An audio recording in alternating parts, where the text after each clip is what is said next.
मैं जब तक नहीं आया था ये कुर्सी खाली थी, अब मैं इस कुर्सी पर आ गया, अब ये कुर्सी खाली नहीं। मैं इस कुर्सी पर बैठा हूं तो ये कुर्सी खाली कैसे हो सकती? ये दोनों बातें एक साथ नहीं हो सकती। वो जो खालीपन था वो सिर्फ अभाव था। ऐसा अंधकार है, ऐसा असत्य है। दिया जला कि अंधकार मिटता है, ऐसा कहना भी ठीक नहीं, क्योंकि जब हम कहते हैं मिटता है तो ये भ्रांति होती है कि रहा होगा। ये भाषा की मजबूरी है। मिटता कहना ठीक नहीं है, युक्त नहीं है, सत्य के अनुकूल नहीं, क्योंकि मिटती तो वह चीज है जो रही हो, और अंधकार तो था ही नहीं, तो मिटेगा कैसे? जो नहीं था वो मिट नहीं सकता। ये कहना कि अंधकार चला गया भी ठीक नहीं, क्योंकि जो था ही नहीं वो जाएगा चल के कहां? क्या उसके पैर हो सकते? तुम दरवाजे पर खड़े हो जाओ, भीतर कोई दिया जलाए, क्या तुम सोचते हो अंधेरा दरवाजे से भागता हुआ दिखाई पड़ेगा? तुम द्वार दरवाजे बंद कर दो, रंध्र रंध्र बंद कर दो, जरा सी संध न छोड़ो। जब दिया जलाओगे तो अंधकार कहां से भागेगा, कहां जाएगा भाग? संध भी तो नहीं है जाने को, तो अंधकार कहीं जाता नहीं है ही नहीं तो जाएगा कैसे? मिटता नहीं है ही नहीं तो मिटेगा कैसे? फिर क्या हो जाता है? प्रकाश की अनुपस्थिति थी, प्रकाश आ गया, अनुपस्थिति समाप्त हो गई, उपस्थिति अनुपस्थिति को पहुंच डाली। बस ऐसा ही सत्य और असत्य का संबंध है। असत्य अर्थात जो नहीं, सत्य आ जाए तो असत्य तत्क्षण तिरोहित हो जाता है। सत्य कैसे आ जाए, इसलिए महत्वपूर्ण सवाल यह है। दिया कैसे जले, महत्वपूर्ण सवाल यह है। इस सूत्र से गलती हो सकती है, वह गलती होती रही, तुमसे न हो जाए, इसलिए सावधान करना चाहता हूं। लोग सोचते हैं सत्य को शास्त्रों से सीखा जा सकता है।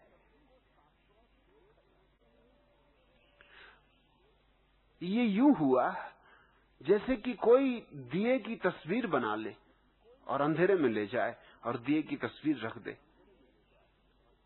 क्या तुम सोचते हो दिए की तस्वीर से अंधेरा मिटेगा? शास्त्रों में सिर्फ दिए की तस्वीरें हैं। दिए की तस्वीरों से अंधकार नहीं मिटेगा। या कोई दिए की खूब चर्चा करने लगे, गुणगान गाने लगे, दिए की स्तुति में गीत गुनगुनाए, तो भी अंधकार नहीं मिटेगा। दिया ही लाना होगा, ज्योति ही जलानी होगी। इस सूत्र से यह भ्रांति भी पैदा होती है कि चूंकि असत्य जीतता नहीं, इसलिए असत्य को निकाल बाहर करो, असत्य को त्यागो।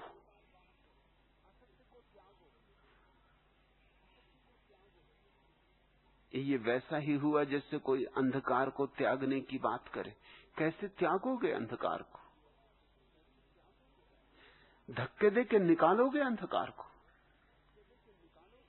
लड़ोगे अंधकार से, संघर्ष करोगे? क्योंकि ये विजय शब्द खतरनाक है। इससे ऐसा लगता है लड़ना पड़ेगा, घूंसेबाजी होगी, पहलवानी होगी, दांव पैंच लगेंगे, तलवारें चलेंगी, किरपाने उठेंगी, बोले सो निहाल, सत श्री अकाल। कुछ उपद्रव होने वाला है कि या अली या बजरंग बली, कुछ न कुछ लंगोट कस के और जूझ पड़ना है कि दंड बैठक लगाने होंगे, कि हाथ पैर मजबूत करने होंगे। अंधकार से लड़ना जो है, असत्य से लड़ना जो है, ये सब पागलपन की बातें हैं। मगर इन बातों का बड़ा आकर्षण लोग असत्य से लड़ रहे, अनाचरण से लड़ रहे, दुराचरण से लड़ रहे, बुराइयों से लड़ रहे, अनीति से लड़ रहे, दुष्चरित्रता से लड़ रहे। लड़के खुद ही टूट जाएंगे और कुछ भी नहीं होगा। लड़ने में खुद ही आत्मघात कर लेंगे, अपनी ही शक्ति को व्यर्थ व्यय कर देंगे। ये सवाल लड़ाई का नहीं। अंधकार के साथ कुछ भी नहीं किया जा सकता। न तो तुम लड़ सकते हो, न तलवार से उसे काट सकते हो, न फौजें लाके उसे हटा सकते हो। जो नहीं है उसके साथ कुछ भी नहीं किया जा सकता। हाँ, अगर उसके साथ कुछ करना हो तो प्रत्यक्ष मार्ग नहीं है, परोक्ष मार्ग है। अंधकार के साथ कुछ करना हो तो प्रकाश के साथ कुछ करो। अगर चाहते हो अंधकार हटे तो प्रकाश जलाओ, और अगर चाहते हो अंधकार रहे तो प्रकाश बुझाओ।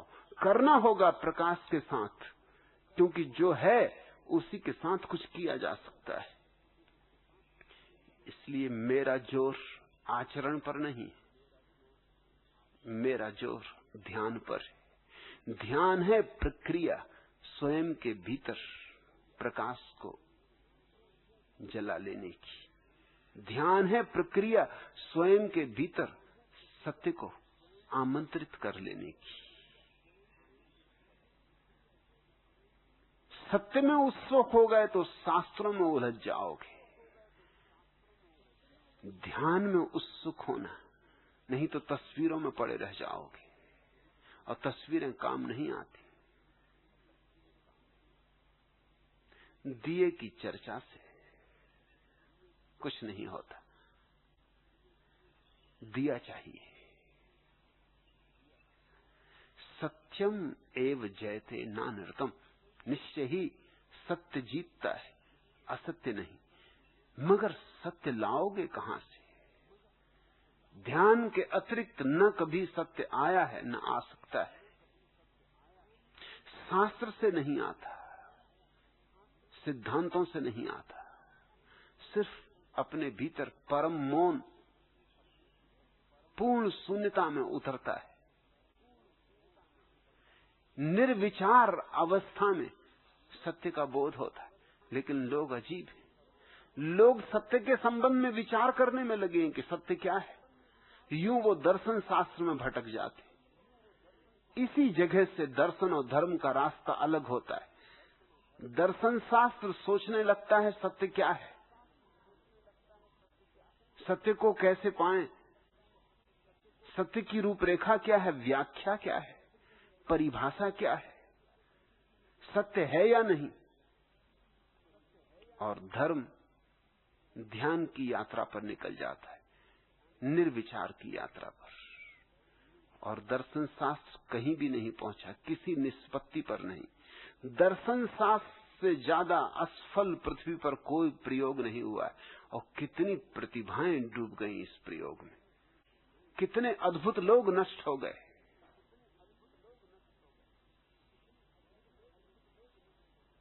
और ध्यानियों के पास भी बैठकर लोग दर्शन की यात्रा पर निकल जाते। सुकरात ध्यानी, लेकिन उसका शिष्य प्लेटो भटक गया। बैठा सुकरात के पास, सुना सुकरात को, लेकिन सुन सुन के सोचने विचारने में लग गया। और जब सुकरात के पास बैठ के प्लेटो भटक गया, तो प्लेटो का शिष्य अरस्तु तो और भी भटक गया। बात ही गड़बड़ हो गई। अगर सुकरात और अरस्तु का मिलन हो जाए तो दोनों को एक दूसरे की बात ही समझ में ना आएगी। जमीन आसमान का फर्क हो गया। और ये करीब करीब पृथ्वी के हर देश में हुआ है, हर परंपरा में हुआ है। बुद्ध के मरते ही उनके संग में 32 दार्शनिकों के संप्रदाय पैदा हो गए। लोग चल पड़े सोचने की दुनिया में अलग अलग, और सोचने में विवाद है। सोचने में कोई निष्कर्ष तो मिलता नहीं, लेकिन भारी आपाधापी ऊहापोह मच जाता है। अंधे सोचने लगते हाथी के संबंध में। 5 अंधों की कहानी तुमने सुनी ही है पंचतंत्र में, कि गए थे अंधे को देखने, अंधे गए थे हाथी को देखने। जिसने कान छुआ उसने कहा कि हाथी सूप की भांति है, और जिसने पैर छुआ था उसने कहा अंधा। क्या समझेगा? और उसने सोचा हाथी खंबे की भांति है, स्तंभ की भांति। और 5 अंधों ने अलग अलग वक्तव्य दिए, उनमें भारी विवाद मच गया। अंधे अक्सर दार्शनिक होते, दार्शनिक अक्सर अंधे होते, इनमें कुछ बहुत भेद नहीं होता। अंधे ही दार्शनिक हो सकते, जिनके पास आंख नहीं वही सोचते हैं प्रकाश क्या है, नहीं तो सोचेंगे क्यों? जिसके पास आंख है वो देखता है, सोचेगा क्यों? ख्याल रखना, दार्शनिक और दृष्टा में बड़ा भेद है। ये सूत्र दृष्टा के लिए, दार्शनिक के लिए नहीं। सोचने मत बैठ जाना कि सत्य क्या है। निर्विचार होना है, सोचने से मुक्त होना है, वही भूमिका है। जब तुम परिपूर्ण शून्य होते हो तुम मंदिर हो जाते हो, तुम तीर्थ बन जाते हो। सत्य अपने से अवतरित होता है, उतरता है, क्योंकि जब तुम शून्य होते हो तुम्हारे द्वार दरवाजे सब खुले होते, अस्तित्व तुम्हारे भीतर प्रवेश कर सकता है।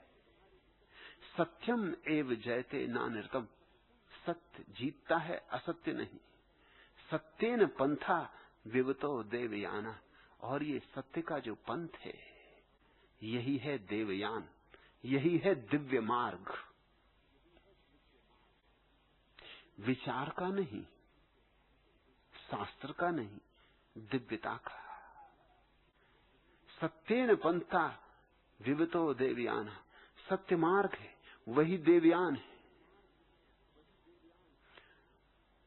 2 यानों को समझ लो, एक को कहा है परंपरा में पितृयान और दूसरे को कहा है देवयान। यान का अर्थ होता है नाव, पितृयान का अर्थ होता है हमारे बुजुर्ग, हमारे बाप दादे जो करते रहे वही हम करें। पितृयानी यानी परंपरा, जिस पर सदियों से लोग चलते रहे उन्हीं लकीरों पर हम भी फकीर बने रहे। और देवयान का अर्थ होता है क्रांति, परंपरा से मुक्ति, अपनी दिव्यता की खोज, औरों के पीछे न चलना, उद्घोषणा, बगावत, विद्रोह। मैं तुम्हें देवयान दे रहा हूं। संन्यास का अर्थ है देवयान। तुम हिंदू नहीं हो, मुसलमान नहीं हो, ईसाई नहीं हो, जैन नहीं हो, बौद्ध नहीं हो, तुम सिर्फ धार्मिक हो। मैं अपने सन्यासी को चाहता हूं वो सारे विशेषणों से मुक्त हो जाए, क्योंकि वह सब पितृयान है। तुम्हारे पिता हिंदू थे इसलिए तुम हिंदू हो, और तो तुम्हारे हिंदू होने का कोई कारण नहीं। अगर बचपन से ही तुम्हें मुसलमान घर में बड़ा किया गया होता तो मुसलमान होते, चाहे हिंदू घर में ही पैदा हुए होते। लेकिन अगर मुसलमान माँ बाप ने बड़ा किया होता तो मस्जिद जाते, मंदिर नहीं।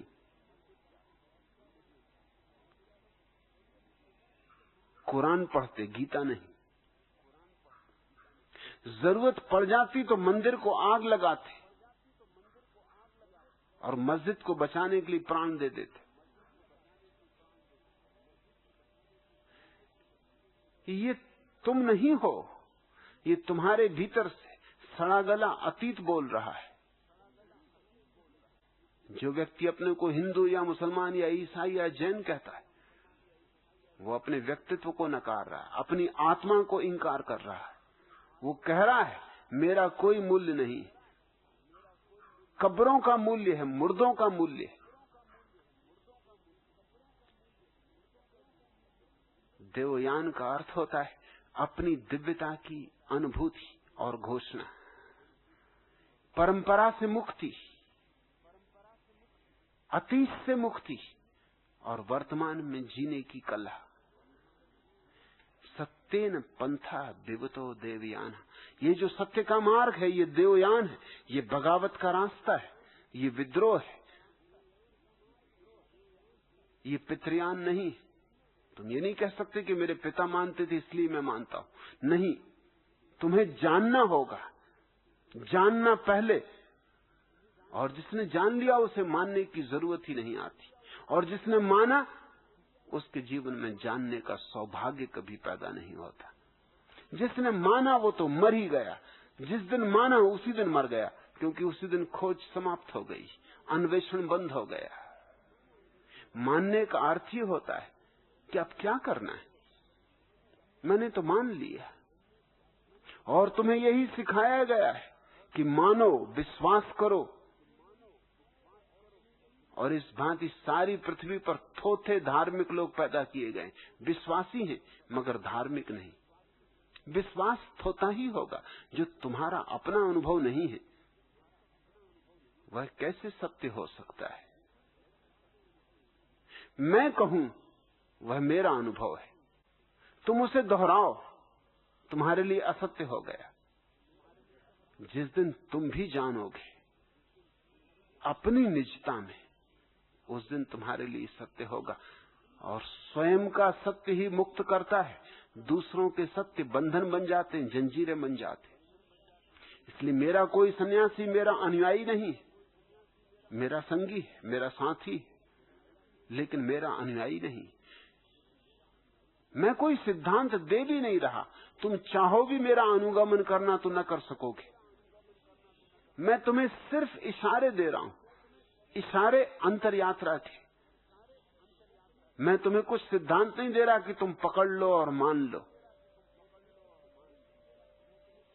मैं तुमसे सारे सिद्धांत छीन रहा हूं। यह देवयान की प्रक्रिया है। सत्येन पंथा दिवतो देवयान एना क्रमंति ऋषियो हयाप्त कामा। इस सत्य मार्ग से जो जाते हैं वे हैं आप्त काम। जिसने सत्य को जाना उसकी कामना मर जाती। कामना बाहर कुछ पाने की दौड़ है, कामना राजनीति है। कामना का अर्थ है धन मिले, पद मिले, प्रतिष्ठा मिले, यश मिले। कामना का अर्थ है दूसरों पर मैं हावी हो जाऊं, दूसरों के सिरों पर बैठ जाऊं। आप्तकाम का अर्थ है जिसने देख ली मूढ़ता इस दौड़ की, जो इस दौड़ से मुक्त हो गया, जिसकी भ्रांति टूट गई, जिसको ये बात समझ में आ गई मैं अपना मालिक नहीं हूं, किसी और का मालिक कैसे हो सकूंगा, यह असंभव है। अपना ही मालिक हो जाऊं इतना ही काफी है, काफी से ज्यादा है। क्योंकि जो अपना मालिक हुआ उसके जीवन में भीतर के खजानों के द्वार खुल जाते। इस सत्यमार्ग से जो जाते हैं वे ही आप्तकाम है, वे ही ऋषि है, वे ही दृष्टा है। ऋषि शब्द बड़ा प्यारा है। दुनिया की किसी भाषा में ऐसा शब्द नहीं।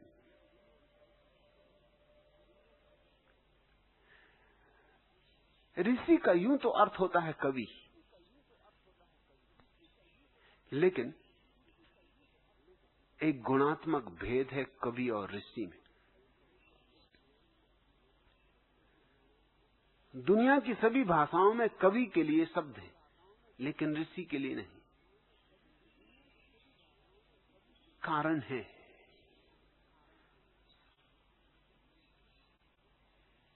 हमने इस देश में कोई 5000 वर्षों से निरंतर भीतर की शोध की है।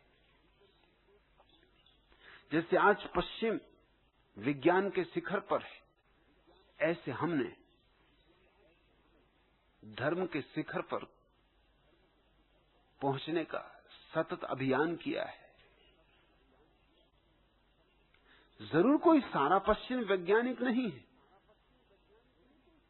लेकिन विज्ञान की एक खूबी है, अगर एक व्यक्ति ने बिजली खोज ली और बिजली का बल्ब बना लिया, जैसे एडिसन ने,